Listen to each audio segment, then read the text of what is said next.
When I first moved into Pinecrest Estates, I thought I had found the perfect place to settle down. The houses were immaculate, the streets were quiet, and the neighborhood seemed like a slice of suburban heaven. The kind of place where kids could ride their bikes without worry, and neighbors would wave to each other from their porches. It was everything I had been looking for after years of working in law enforcement. I was ready for a quieter life, or so I thought.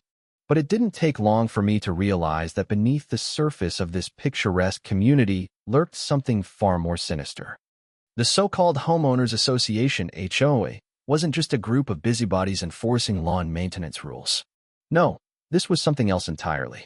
This was a private little dictatorship, run by a group of self-important, power-hungry individuals who had taken it upon themselves to enforce their own set of laws. And at the center of it all were the HOA officers, a group of middle-aged men who strutted around the neighborhood like they were some elite law enforcement unit. They wore navy blue polo shirts with homemade badges, cargo pants tucked into combat boots, and carried cheap walkie-talkies and citation pads filled with nonsense infractions. They called themselves the Pinecrest Patrol, but to me, they were nothing more than a bunch of wannabe cops playing dress-up. My first encounter with them happened the day I finished moving in. I had just unloaded the last box from my truck when one of them, a gruff-looking guy with a beer belly and wraparound sunglasses, strolled up to my driveway. He cleared his throat like he was about to issue some grand decree. "Sir, you can't park here overnight," he said, gesturing to my truck. HOA regulations prohibit work vehicles from being visible from the street. I glanced at my truck, a standard-issue black pickup with no company logos, no modifications, just a normal truck. "This is my personal vehicle," I told him, barely holding back a laugh. He shook his head. "Doesn't matter. It's a violation." I rolled my eyes and went inside, thinking that was the end of it. But the next morning, I found a bright orange citation taped to my windshield, demanding a $250 fine for unauthorized parking. That was when I knew I had a problem. Over the next week, I watched the so-called Pinecrest Patrol roam the neighborhood like a pack of mall cops who had been given a little too much authority.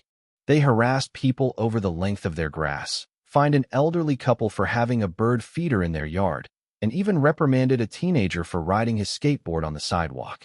Every time I saw them, I couldn't shake the feeling that these guys weren't just nosy neighbors with clipboards. They wanted to be real cops, and that was the most dangerous part. It was all a game to them. A twisted little fantasy where they got to play judge, jury, and executioner over the people who lived there. But what they didn't know, what they couldn't know, was that they had picked the wrong guy to mess with. I wasn't just some new homeowner who didn't know his rights. I was the county sheriff, and soon they were going to learn exactly what that meant. I didn't have to wait long for the HOA's fake enforcers to escalate their little power trip. The day after their bogus citation, I decided to ignore it, knowing full well that their so-called fine had no legal authority. But these guys weren't the type to take being ignored lightly. That morning, I was sipping my coffee on the porch when I noticed two of them pacing near the end of my driveway, talking into their cheap walkie-talkies like they were coordinating some high-stakes operation. One of them, a wiry man with a clipboard, pointed toward my truck while the other, the beer-bellied one from the day before, nodded and spoke into his radio. I could hear the words, unauthorized vehicle and tow request, and that was when I knew they were about to pull something truly stupid. Before I could even set my mug down, a rusted tow truck came rumbling down the street, its driver looking half asleep and uninterested in whatever nonsense these HOA clowns were spewing at him. I walked down my driveway just in time to see them waving the truck over like they were directing traffic at an accident scene. "You might want to think real hard about what you're doing," I said, keeping my voice calm as I approached. The wiry guy turned, his face full of the smug confidence of a man who had never been punched in his life. "Sir, your vehicle is in violation of HOA regulations. We've issued multiple citations, and as per community bylaws, unauthorized vehicles are subject to removal at the owner's expense." I glanced at the tow truck driver, who was still sitting in his cab, looking between me and the two goons like he was debating whether this job was worth the hassle. "I'll tell you what," I said, folding my arms. "Before you so much as hook a chain to my truck, I want you to call the police." The wiry guy scoffed. "That won't be necessary." "Oh, but it will be necessary," I shot back, letting just a hint of my real authority seep into my voice. "Because what you're attempting to do right now is called grand theft auto, and since I'm the police, I'd love to see how this plays out." The beer-bellied one paled instantly, his fake bravado draining out of him in an instant. The wiry one, however, wasn't quite as quick on the uptake. "You're the police?" he repeated, narrowing his eyes. "That's a pretty bold claim, buddy." I reached into my back pocket and pulled out my wallet, flipping it open to reveal my badge. "Not a claim," I said. "A fact." The reaction was almost comical. The beer-bellied one took a half-step back like I had pulled a live grenade out of my pocket, his mouth opening and closing as he searched for words. The wiry one, on the other hand, still hadn't figured out just how badly he had screwed up. "Well, that doesn't change the HOA regulations," he insisted, crossing his arms like a petulant child. "We have the right to enforce." I held up a hand, cutting him off. "No, you don't have the right to enforce anything. You are not law enforcement. You are not a government agency. You are a homeowners association, which means you have exactly zero legal authority to tow, fine, or otherwise penalize anyone beyond basic contractual agreements. And considering I never signed any agreement with your little HOA, that means you have no power over me whatsoever." The tow truck driver, sensing where this was going, threw up his hands. "Yeah, I'm out," he muttered before shifting his truck into reverse and backing out of my driveway. The wiry one looked like he was about to have an aneurysm. "You can't just ignore HOA bylaws." I stepped in close, lowering my voice to just above a whisper.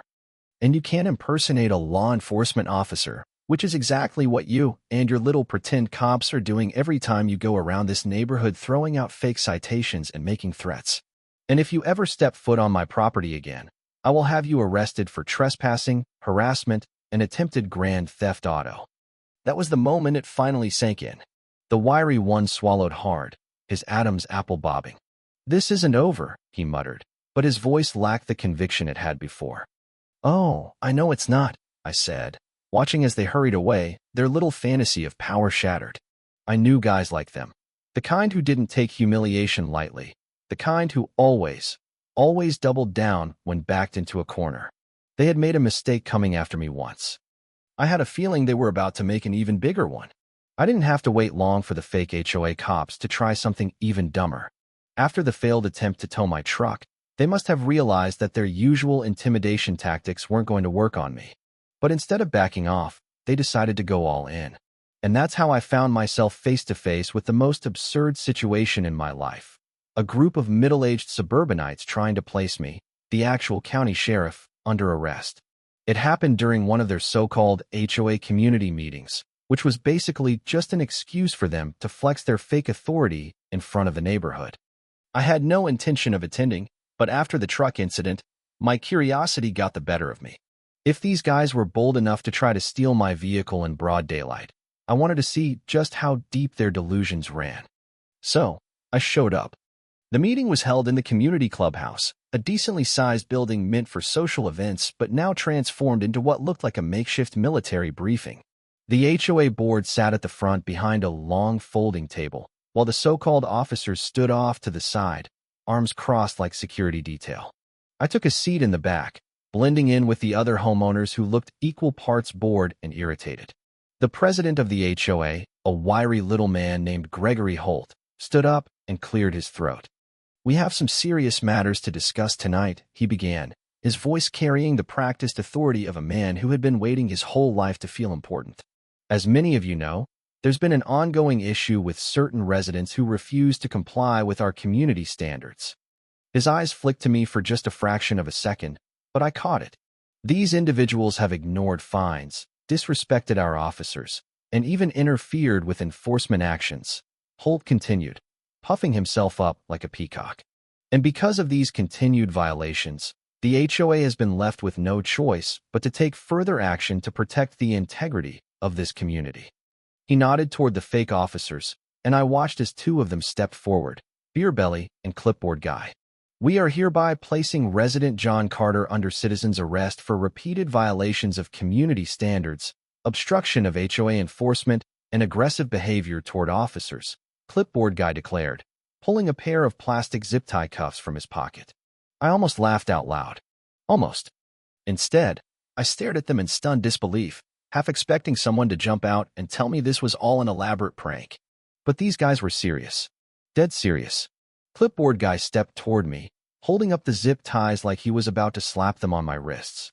"Stand up, sir," he ordered in the same tone of voice a traffic cop might use when issuing a speeding ticket. "Let's not make this harder than it has to be." That's when I lost it. Not with anger, not with frustration, but with pure, unfiltered amusement. I burst out laughing, actual belly-clutching, tear-inducing laughter. The entire room went silent. Clipboard guy hesitated, clearly thrown off by my reaction. Holt's face turned a deep shade of red. "This is not a joke," he snapped. "You are under arrest." I wiped the tear from my eye. "Oh, it's definitely a joke," I said, standing up. "And you're the punchline." Clipboard guy took a step forward, still gripping the zip ties. "Sir, if you resist, we will be forced to." I held up a single finger, cutting him off. Then, with my other hand, I reached into my back pocket and pulled out my badge, holding it up for the entire room to see. "County Sheriff's Department," I said, my voice carrying through the clubhouse like a gunshot. "You will be forced to do what exactly?" The silence that followed was the kind you only hear in movies right before everything explodes. Clipboard guy froze, the color draining from his face. Your belly took a slow step backward. Holt's mouth opened and closed, his brain clearly short-circuiting. One of the homeowners in the front row let out a muffled laugh. Another whispered, "Oh, damn." I stepped forward, closing the gap between me and the two fake cops. "Let me explain something to you," I said, my tone casual but firm. A citizen's arrest is a legal procedure that requires an actual crime to have been committed. Violating HOA rules? Not a crime. Ignoring fines from a group of wannabe lawmen? Not a crime. Telling you to shove your fake authority where the sun doesn't shine? Definitely not a crime. Holt's composure was slipping fast. "You can't just waltz in here and—" "I can, and I did," I interrupted, turning my attention to the rest of the room. "And I'll tell you something else. These guys aren't just annoying. They're criminals." I reached into my other pocket and pulled out a small notebook. "See, I've been doing some digging, and what do you know? This little HOA security squad isn't just making up rules. They're impersonating law enforcement, which is a felony. And that's just the beginning." Clipboard guy looked like he was about to pass out. Beer belly had broken into a sweat. Holt, though, was still clinging to his delusion of control. "This is outrageous," he sputtered. "You have no authority over the HOA." I took another step forward, lowering my voice just enough to make sure he knew I meant business. "Oh, but I do," I said. "And you're about to find out just how much." The room was dead silent, except for the nervous shuffling of feet and the occasional cough from someone who clearly wanted to be anywhere else. Holt looked like he was about to have an aneurysm, his face shifting through every shade of red in existence. Clipboard guy had gone pale, his mouth opening and closing like a fish that had just been yanked out of water. Beer belly wiped at the sweat dripping down his forehead, his bravado long gone. And me? I was just getting started. I let the silence stretch for a moment longer before I reached into my back pocket again and pulled out my phone. I tapped the screen a few times, then turned it around to face the room. "You see this?" I asked, my voice steady. On the screen was a recording, their recording, to be exact. One of the homeowners, a sharp old man sitting in the back, had tipped me off that the HOA had a habit of recording their meetings, probably because they thought it made them look more official. So, I had done some digging, and sure enough, found that they stored their past meetings in a public access Google Drive folder. And lucky for me, these morons were arrogant enough to discuss their plans out loud in those very meetings. I pressed play, and their voices filled the clubhouse. "We need to set an example," Holt's voice rang out in the recording. "If we let him get away with ignoring our rules, other residents might start pushing back." "What about legal repercussions?" Clipboard guy's voice chimed in. "Couldn't we get in trouble for this?" "It's only a crime if they call the real police," Holt said. "And we control the neighborhood. If we make them think we have authority, they won't question it." I paused the recording and looked around the room. A few of the homeowners were whispering now, casting nervous glances at each other. A woman near the front clutched her purse like she was just now realizing she might have been funding a criminal enterprise this entire time. Holt looked like he wanted to strangle me, but he kept his mouth shut, probably realizing that anything he said could, and would, be used against him. "Now," I continued, sliding my phone back into my pocket. "I'm no lawyer, but I'd say that sounds an awful lot like conspiracy to commit fraud and impersonation of law enforcement. And since you guys have been issuing fake fines and collecting money from homeowners under false pretenses, you can go ahead and throw theft by deception on top of that. Clipboard guy made a choking noise. Beer Belly took another step back, his hands up like he was surrendering. Holt, to his credit, hadn't given up yet. He straightened his spine and tried to regain some control over the situation. You have no proof of actual wrongdoing, he said, his voice tight. I grinned. That's funny, I said, pulling out another piece of paper. Because this here is a formal complaint from multiple homeowners who say they've been harassed, fined, and threatened by you and your fake police force. Some of them have even lost thousands of dollars because of your scams. I turned slightly, gesturing to a woman in the front row. Mrs. Calloway, would you like to confirm that? She nodded, her lips pressed together in anger. They took over $8,000 from me over the last 2 years, she said, her voice shaking. Said my fence was 2 inches too high and that I had to pay, or they'd put a lien on my house. Holt flinched but didn't respond. I nodded and turned to an older man in the second row. Mr. Dawson. He grunted. They sent me fake legal notices, saying they'd take me to court if I didn't pay up. He turned to glare at Holt. You told me it was for the good of the neighborhood, Greg. Said we had to maintain order. And that's just 2 people, I continued, pacing now. I've got a whole stack of complaints right here. So here's what's going to happen. You're going to hand over every single financial record this HOA has. Bank statements, payment logs, the works. And if you don't, I'll make sure the state attorney's office gets involved. Holt was practically vibrating with fury now. You can't do this, he snapped. You don't have jurisdiction here. I raised an eyebrow. That's adorable, I said.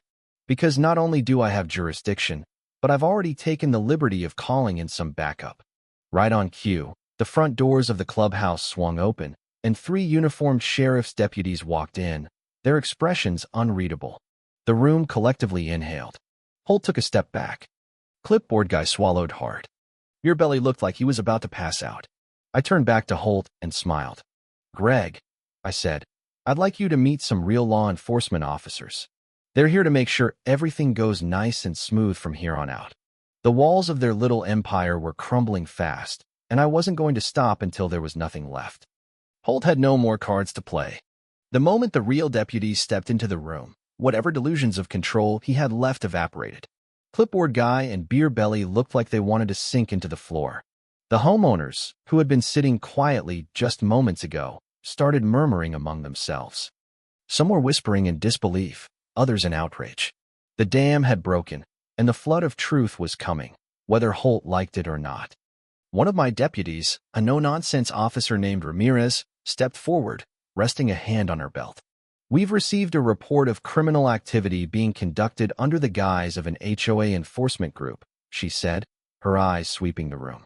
We have reason to believe that members of this organization have engaged in fraudulent practices, impersonation of law enforcement, and financial extortion of homeowners. Holt let out a strangled laugh, but it sounded weak. This is insane, he said, his voice cracking. You can't just barge in here and... Actually, we can, I interrupted, reaching into my jacket pocket and pulling out a neatly folded piece of paper. This here is a search warrant, signed off by a judge this morning. I let that sink in for a moment before handing it to Ramirez. So, we're going to be taking a look at every single document, financial record, and so-called citation this HOA has issued over the past 5 years. The color drained from Holt's face. You can't. We can, Ramirez said, stepping forward. And we will. At that moment, the other 2 deputies moved in, one heading straight for the file cabinet in the corner of the room, while the other approached the HOA's makeshift security team. Clipboard guy visibly flinched when a deputy stopped in front of him. Let's see that badge, the deputy said. Clipboard guy hesitated, then slowly reached up and unclipped the cheap metal emblem from his polo shirt. The deputy took it, turning it over in his hands before letting out a scoff. You bought these online, didn't you? He asked. Clipboard guy swallowed hard. I. The deputy pocketed the badge. You realize impersonating law enforcement is a felony, right?